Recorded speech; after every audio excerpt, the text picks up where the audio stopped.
सारी बनाने हाथ जोड़कर राम राम।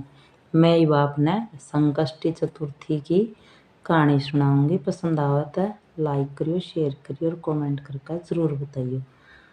ओम श्री गणेशाय नमः। संकष्टी चतुर्थी के दिन भगवान गणेश जी की पूजा करके उपवास रखा जाता है और रात के समय चंद्रमा को अर्घ देने के बाद उपवास खोला जाता है।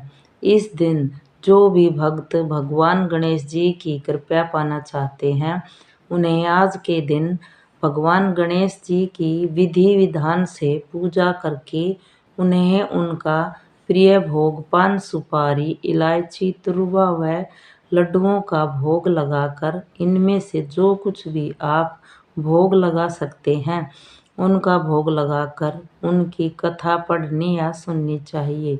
किसी कारण से आप व्रत रखने में असमर्थ हैं, तब आपको व्रत की कथा सुनने से भी पुण्य की प्राप्ति होती है। संकष्टी चतुर्थी गणेश जी की कथा। एक समय की बात है, विष्णु जी का विवाह लक्ष्मी जी के साथ निश्चित हो गया। विवाह की तैयारियां होने लगी। सभी देवी देवताओं को निमंत्रण भेजे गए, परंतु गणेश जी को अलग से निमंत्रण नहीं दिया गया। कारण चाहे जो भी रहा हो, और भगवान विष्णु की बारात जाने का समय आ गया। सभी देवतागण अपनी अपनी पत्नियों के साथ विवाह समारोह में सम्मिलित हुए। उन सभी ने देखा गणेश जी कहीं दिखाई नहीं दे रहे।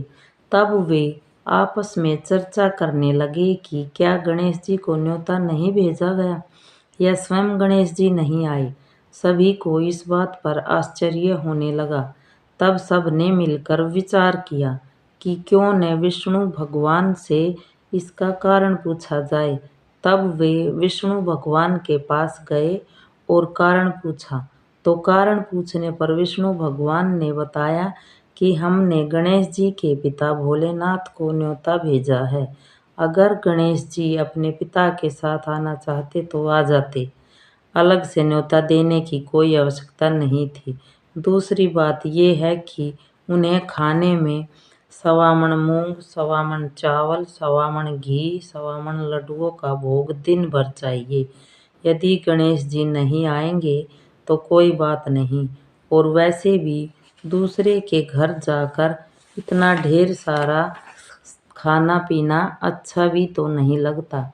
वे सभी अपनी बातें कर ही रहे थे कि किसी ने उन्हें सुझाव दिया कि अगर गणेश जी आ भी जाएं तो उन्हें द्वारपाल बनाकर बैठा दिया जाए और कह देंगे कि आप घर की देखभाल करना, क्योंकि आप तो चूहे पर बैठकर धीरे धीरे चलोगे तो बारात से बहुत पीछे रह जाओगे। सबको ये सुझाव पसंद आ गया। तब विष्णु भगवान ने भी अपनी सहमति दे दी। अब होना क्या था, विवाह के लिए बारात चलने ही वाली थी कि इतने में ही गणेश जी वहां पर आ गए और उन्हें सुझाव के अनुसार समझा बुझाकर घर की रखवाली करने के लिए बैठा दिया गया। बारात चल दी। तभी वहां पर देव ऋषि नारद वीणा बजाते हुए नारायण नारायण करते हुए पधारे। उन्होंने देखा कि गणेश जी तो दरवाजे पर ही बैठे हुए हैं। तब उन्होंने मुस्कुराते हुए गणेश जी से उनके रुकने का कारण पूछते हुए कहा कि क्या बात है गणेश जी, आपको विष्णु भगवान अपनी बारात में नहीं लेकर गए। तो गणेश जी कहने लगे कि विष्णु भगवान ने तो मेरा बहुत अपमान किया है और इस प्रकार मुझे द्वार पर रखवाली करने के लिए बैठा दिया है। नारद जी मुस्कुराते हुए फिर से कहने लगे, कोई बात नहीं विघ्नहर्ता, गणेश जी अपनी मूषक सेना के आगे भेज दो और वह रास्ता खोद देगी, जिससे सभी बरातियों के वाहन धरती में धंस जाएंगे। तब तो सम्मान पूर्वक आपको बुलाना ही पड़ेगा। अब गणेश जी ने नारद जी के कहे अनुसार अपनी मूषक सेना जल्दी से आगे भेज दी। देखते ही देखते उनकी मूषक सेना ने आगे की सारी जमीन खोद दी। कुछ देर के बाद जब बारात वहां से निकली तो रथों के पहिए धरती में धंस गए। सभी ने बहुत कोशिश कर ली किंतु रथों के पहिए नहीं निकाल पाए। सभी ने लाख प्रयास किए तो पहिए कहीं जगहों से टूट गए। किसी की समझ नहीं आ रहा था कि क्या किया जाए। तब तो नारद जी कहने लगे, आप लोगों ने गणेश जी का अपमान करके आपने अच्छा नहीं किया। यदि उन्हें मनाकर लाया जाए तो आपका ये विघ्न दूर हो सकता है और आपका कार्य भी सिद्ध हो सकता है। सभी को नारद जी का सुझाव पसंद आ गया। तब भगवान शंकर ने अपने दूत नंदी को भेजा और वे गणेश जी को किसी प्रकार समझा बुझाकर अपने साथ ले आए। अब गणेश जी का आदर सम्मान के साथ पूजन किया गया। तब कहीं जाकर रथ के पहिए निकले। अब रथों के पहिए तो निकल गए परंतु वे टूट फूट गए तो उन्हें सुधारने कौन। तभी तो बारात आगे बढ़ती। पास के ही खेत में खाती काम कर रहा था। खाती बुलाया गया। खाती अपना कार्य प्रारंभ करने से पहले श्री गणेशाय नमः श्री गणेशाय नमः कहकर गणेश जी की मन ही मन वंदना करने लगा और देखते ही देखते उस खाती ने सभी पहियों को ठीक कर दिया। तब खाती कहने लगा कि देवता गणों, आपने सबसे पहले गणेश जी को नहीं मनाया होगा और ना ही उनका पूजन किया होगा, इसीलिए तो आपके ऊपर ये संकट आया।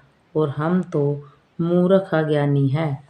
सबसे पहले फिर भी हम गणेश मनाते हैं और गणेश की पूजा करते हैं, फिर उनका ध्यान करते हैं, तभी कोई कार्य का शुभारंभ करते हैं।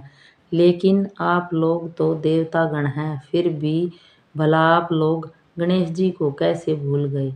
कोई बात नहीं, अब आप लोग भगवान श्री गणेश जी की जय बोलकर जाएं तो आपके भी सारे काम बन जाएंगे और कोई संकट भी नहीं आएगा। सभी को अपनी अपनी गलती का पश्चाताप हुआ और तब सब ने गणेश भगवान का जय जयकार कर सभी ने प्रस्थान किया। इस प्रकार विष्णु भगवान का लक्ष्मी जी के साथ विवाह संपन्न कराकर सभी सकुशल अपने अपने घर को लौट आए। हे गणेश जी महाराज, जैसे आपने विष्णु भगवान का कार्य सिद्ध किया, ऐसे ही इस कथा को कहने वाले, सुनने वाले और उनका हुंकारा भरने वाले सभी भक्तों के कार्य सिद्ध करना। प्रेम से बोलिए विघ्नहर्ता गणेश की जय। ओम गणेशाय नमः।